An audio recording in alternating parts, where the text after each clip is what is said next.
Hello everyone, कैसे हैं सभी। आई नो मुझसे तो ना खुश होंगे क्योंकि मैं वीडियो जो नहीं ला रही थी, पर इसमें पूरी तरह मेरी गलती भी नहीं है। मुझे यहाँ से वहाँ होना पड़ रहा है, तो मेरे पास टाइम नहीं है उसका रिकॉर्डिंग का, इसीलिए। और अभी त्यौहार आएंगे तो तब तो और भी ज़्यादा दिक्कत होगी। उससे पहले मैं SFF को ख़त्म करना चाहती हूँ। कल इसका लास्ट पार्ट आ जाएगा। ये आज सेकंड लास्ट है, कल लास्ट पार्ट आ जाएगा तो फिर ये FF भी ख़त्म हो जाएगा। इस वजह से आप लोगों को इतना ज़्यादा वेट करना पड़ा, उसके लिए आई एम रियली सॉरी। अब कोशिश करूँगी लगातार रहने की, बस कोशिश ही कर सकती हूँ क्योंकि अब तो पता है त्यौहार आने वाले हैं, बहुत सी डिस्टर्बेंस होगी। अच्छा वो सब छोड़ो, मेरे पास एक सरप्राइज़ है आप सभी के लिए जो शायद आप लोगों को पसंद आए। शायद ही कह सकती हूँ क्योंकि पक्का नहीं कह सकती, क्योंकि अब वो आप ही बताना। आप सभी जानते हैं कि अभी वो का बर्थडे आने वाला है, तो उसी के लिए है सरप्राइज़। मैंने डिस्क्रिप्शन पे कुछ ऐड किया है और कम्युनिटी पे भी ऐड किया है, तो आप जाकर देख लेना, चेक कर लेना। अगर अच्छा लगे तो रिस्पॉन्स भी देना, ठीक है। मतलब मैंने अपने दूसरे चैनल पे एक वीडियो अपलोड किया है, आई होप आपको पसंद आएगा तो सब्सक्राइब कर लेना चैनल को, क्योंकि उस पर भी अब वीडियो आएंगे, ठीक है। मैं श्योरिटी के साथ नहीं कह सकती कि वो आपको पसंद आएगा ही, क्योंकि बहुत से लोग मुझसे इन FF से ऑब्सेस्ड है। शायद ही वो आपको पसंद आए, पर फिर भी मैंने कोशिश की है। कुछ लोगों को तो पसंद आएगा, तो भूलना मत चेक करना, ठीक है। डिस्क्रिप्शन पे और कम्युनिटी पे भी आपको मिल जाएगा। अगर अच्छा लगा तो प्लीज़ रिस्पॉन्स भी करना, ठीक है। तो अब बिना देरी के इस FF को शुरू करते हैं, ओके। मैडम यू जो लगातार ओशियान पर जिडियन का वार किए जा रही थी, ओशियान को संभलने का मौका भी नहीं मिल रहा था। वो अभी अपने घुटनों पर आ चुका था। तभी कुछ अनएक्सपेक्टेड होता है। मैडम यू का चाबुक हवा में ही रुक जाता है और एक ठंडी आवाज़ उस परिसर में गूंज जाती है, आपकी इतनी हिम्मत। ओशियान ये आवाज़ सुनकर अपनी ही जगह पर फ्रीज हो जाता है। उसके चेहरे के भाव तुरंत डर में तब्दील हो जाते हैं, एक ऐसा डर जिसे वो फेस नहीं करना चाहता था। वो उसी अपने डरे हुए चेहरे के साथ धीरे धीरे पीछे पलटता है और अपने सामने उस पर्सन को देखता है जिसे इस समय यहाँ देखने की कल्पना उसने नहीं की थी। उसका ओमेगा लान वांगजी उसके सामने खड़ा है, अपने एक हाथ में मैडम यू के स्पिरिचुअल वेपन जिडियन को मजबूती से पकड़े हुए। उसकी आंखें बहुत ही ज़्यादा कोल्ड हैं, जिनमें गुस्सा साफ झलक रहा है। अभी कोई उसे इस रूप में देखे तो डर के मारे उसके सामने आने की हिम्मत ना करे। लानवांगजी की नज़र ओशियान पर नहीं है, बल्कि वो अपनी गुस्से भरी लाल आंखों से मैडम यू को देख रहा है, जैसे वो न जाने इसी वक्त क्या ही कर दे उनके साथ। मैडम यू जो पहले से ही जानती थी कि विभूषण और लानवांगजी कहाँ गए थे इन दिनों, फिर भी वो अपनी आदतों से कैसे बाज आ सकती हैं। ओशियान पर वो अपना गुस्सा तो निकालती ही, क्योंकि उसकी वजह से, उसके यहाँ ना होने की वजह से उनके बेटे को हानि पहुँची है। वो कैसे ओशियान को पनिश करने से पीछे हट जाती, ये जानते हुए कि आज उन्हें यहाँ रोकने वाला कोई नहीं, खासकर लानवांगजी कबीले में नहीं, जिसका फ़ायदा वो भरपूर उठाना चाहती थी।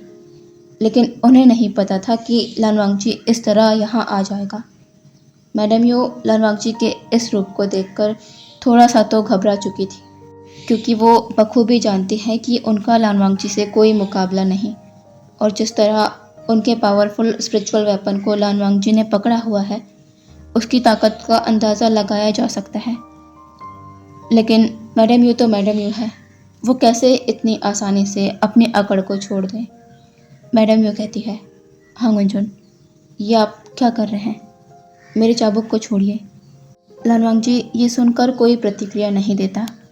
मैडम यू फिर कहती है, हाँ गुंजन, मेरे जिडियन को छोड़िए, मैं इसे वापस क्यों नहीं ले पा रही हूँ। लानवांगजी की तरफ से कोई भी रिएक्शन नहीं। मैडम यू बस अपने जिडियन को वापस लेने का स्ट्रगल करते रह जाती है। थोड़ी देर बाद मैडम यू को अपने शरीर में कुछ अनईजी सा फील होता है और जब उन्हें समझ आता है कि इसका कारण क्या है, वो अपनी आंखें बड़ी बड़ी कर लानवांग जी को देखती हैं।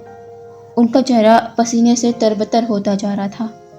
वो अपनी टूटी आवाज़ में कहती है, हाँ गुंजन, ये आप क्या कर रहे हैं? मेरी स्पिरिचुअल एनर्जी कम क्यों हो रही है? छोड़िए छोड़िए मेरे चाबुक को।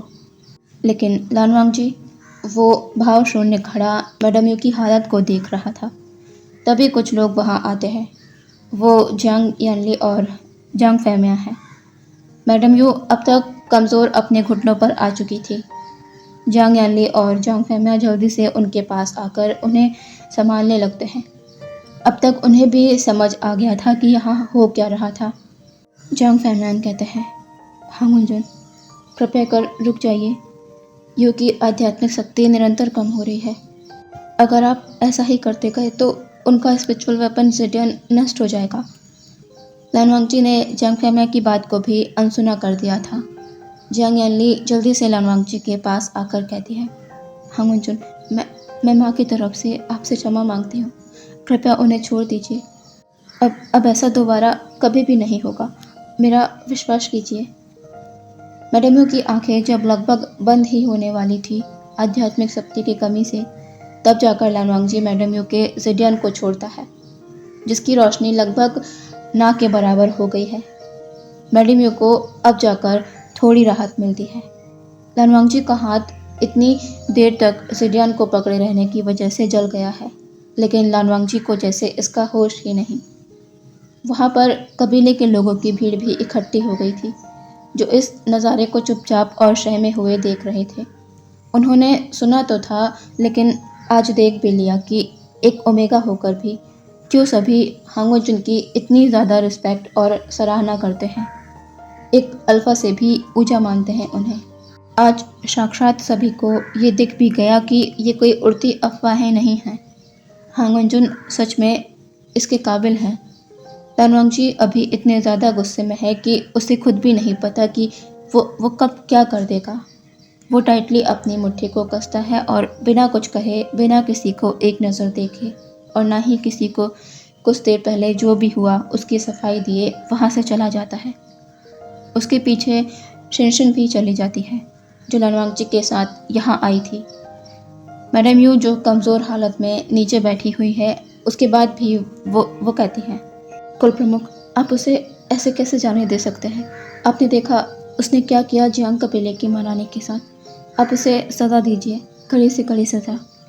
जियांग फैमियान मैडम यू को देखते हैं, लेकिन ऐसा कुछ भी नहीं करते, क्योंकि उन्हें पता है अगर उन्होंने अभी समझदारी से काम नहीं लिया तो वो वुशियान को गवा बैठेंगे, जो वो कभी नहीं चाहते।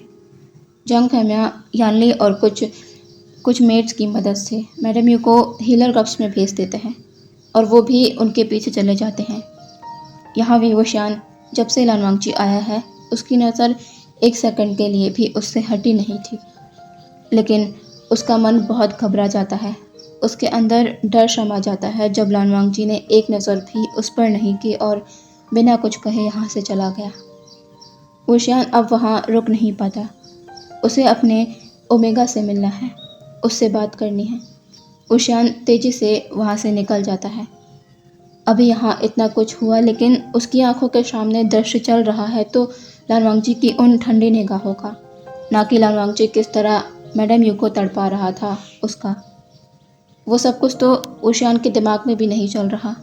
उसका मन अटका हुआ है तो बस अपने ओमेगा पर। वुशियान जल्दी से अपने कक्ष में आता है और लानवांग जी को टेबल के पास बैठा कुछ करते देखता है।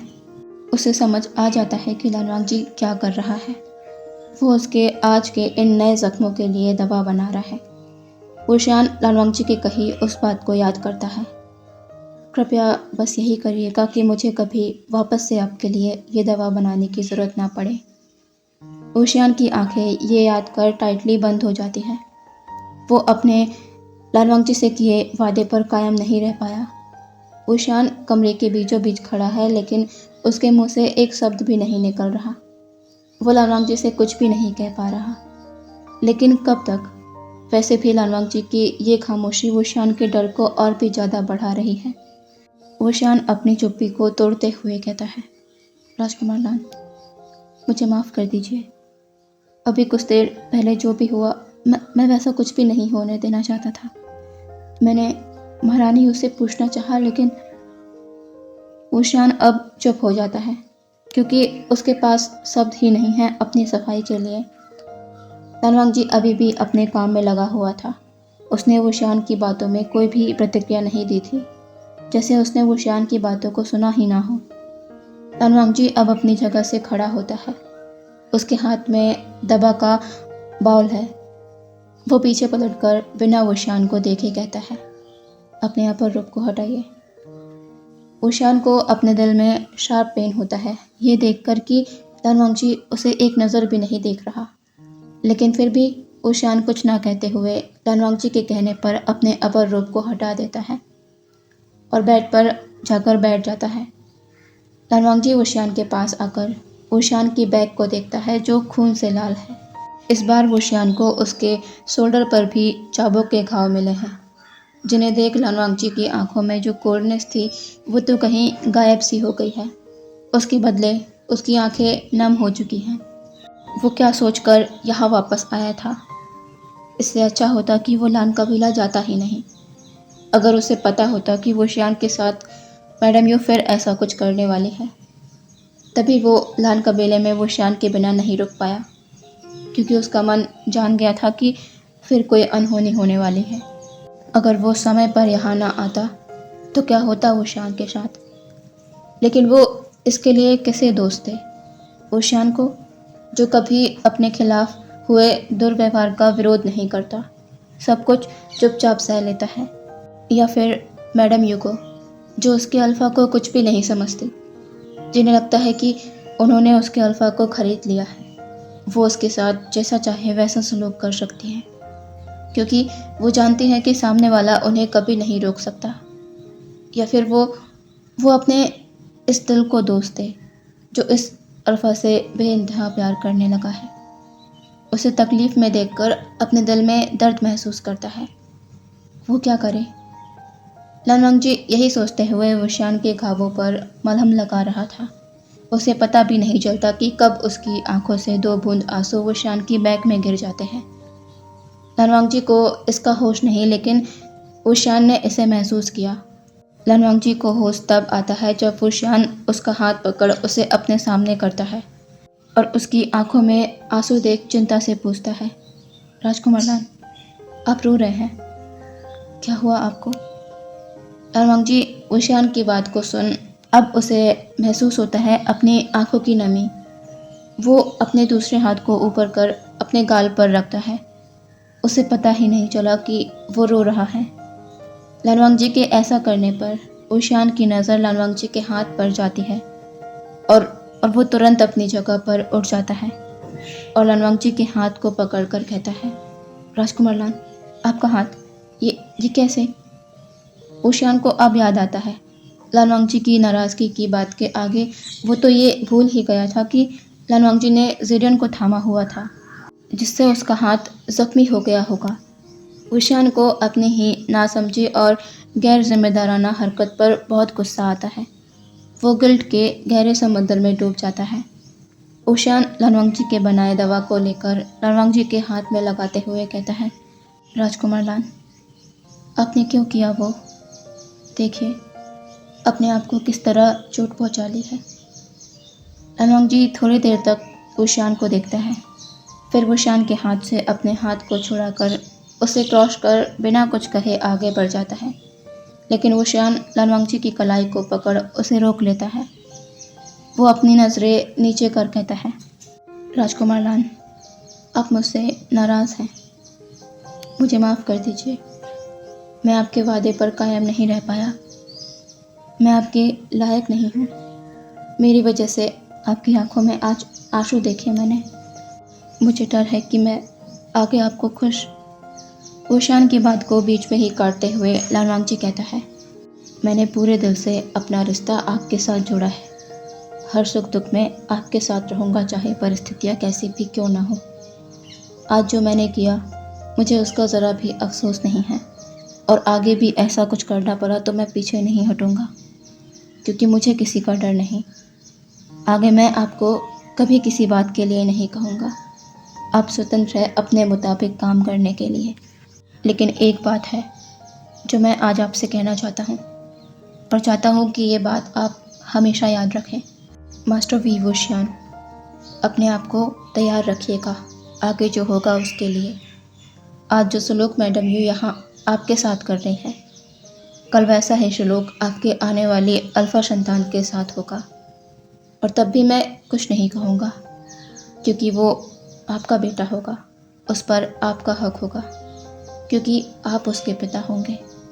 लेकिन मुझसे ये उम्मीद मत रखिएगा कि मैं या मेरी कोई ओमेगा संतान हाथ में हाथ रख कर बैठी रहे, क्योंकि लान कुल में जन्मा लान वांगची हूँ मैं। ना गलत होते देख सकता हूँ तो सहना तो बहुत दूर की बात है। एक ओमेगा होकर भी कभी मेरे कबीले में मुझे गलत के खिलाफ चुप रहना नहीं सिखाया, और मैं कुछ भी भूला नहीं हूँ, और यही सब मेरी ओमेगा संतान सीखेगी। जियांग कबीले में रहकर यहाँ की सेवा करना ये आपकी जिम्मेदारी है, और आपके रास्ते पर चलना आपका बेटा अपनी जिम्मेदारी समझेगा। और मैं आपकी जिम्मेदारियों के बीच नहीं आऊँगा, लेकिन अपने आप को मजबूत करके रखिएगा, क्योंकि आपको जो आज आम सी लगती है पनिशमेंट, वो आगे शायद आपको अपने अल्फ़ा बेटे के लिए ना देखनी पड़ जाए। शायद तब आप उस दर्द को समझ पाए जो मेरे दिल में होता है, आपको उस हालत में देखकर जिसे आप मामूली सी चोट कहकर टाल देते हैं। शायद तब आपको पता लगे कि अपने अपनों को दर्द में तड़पता देखकर कैसा महसूस होता है। और रही बात आपके मेरे लायक होने ना होने की, तो मैं ये बता दूं कि मैंने ज़िंदगी भर के लिए आपको अपना जीवन साथी चुना है। प्यार करता हूँ आपसे, और मेरा प्यार परिस्थितियों के मुताबिक नहीं बदलता, चाहे आप बदलें या ना बदलें। लेकिन मेरा प्यार वो आपके लिए समान ही रहेगा, कभी नहीं बदलेगा। बस इतना कहकर लान वांगची अपनी बात को कंप्लीट करता है और ओशियान के हाथ से अपने हाथ को छुड़ाकर सीधे जाकर बेड पर लेट जाता है। और वुशियान वो स्टैच्यू की तरह अपनी जगह पर खड़ा रह जाता है। वो कोई हरकत नहीं कर रहा, क्योंकि अभी वो उस स्थिति में ही नहीं है कि वो कुछ कह पाए, क्योंकि लान वांगची के कहे एक एक शब्द ने वुशियान को अंदर तक झंझोर कर रख दिया है। उस पर इस कदर प्रभाव डाला है उसके शब्दों ने कि उसका शरीर शून्य पड़ चुका है। जैसे ही वो उन सब बातों को असल में होता इमेजिन करता है तो उसकी रूह कांप जाती है सोचकर ही। तो वो कैसे अपने सामने, वुशियान को इससे जैसा गहरा धक्का लगा हो। वो लड़खड़ाकर 2 कदम पीछे हो जाता है और बेड पर लेटे लान वांगची को देखता है जिसकी आंखें बंद हैं। अब देखते हैं आधी रात को, कमरे में अंधेरा है, लेकिन ये देखा जा सकता है कि वुशियान की आंखें खुली है और वो एकटक खिड़की से बाहर की ओर देखे जा रहा है। उसके दिलो दिमाग में लान वांगची का कहा एक एक शब्द घूम रहा है। लान वांगची की आवाज़ अभी तक उसे अपने कानों में गूंजती महसूस हो रही है। उसकी आंखों में एक पल की भी नींद नहीं। वहीं दूसरी तरफ लान वांगची को देखते हैं जो स्ट्रेट लेटा हुआ है, लेकिन अचानक ही उसकी आंखों के कॉर्नर से आंसू बह जाते हैं। मतलब वो भी सोया नहीं है, बस प्रिटेंड कर रहा है सोने का। दोनों ही साइलेंटली सफ़र कर रहे हैं, चैन दोनों को ही नहीं है। आई एम सॉरी, मुझे इस पार्ट को यही रोकना पड़ेगा क्योंकि बैकग्राउंड नॉइसेस बढ़ रही है और थोड़ा मुश्किल हो रहा है रिकॉर्ड करना। तो कल इसका लास्ट पार्ट आ जाएगा, ओके? तब तो कोई दिक्कत नहीं। और मैंने जो बताया है उसे चेक करना मत भूलना, ठीक है? डिस्क्रिप्शन पे भी और कम्युनिटी पोस्ट पे भी, ओके? फिर मिलते हैं, बाय बाय।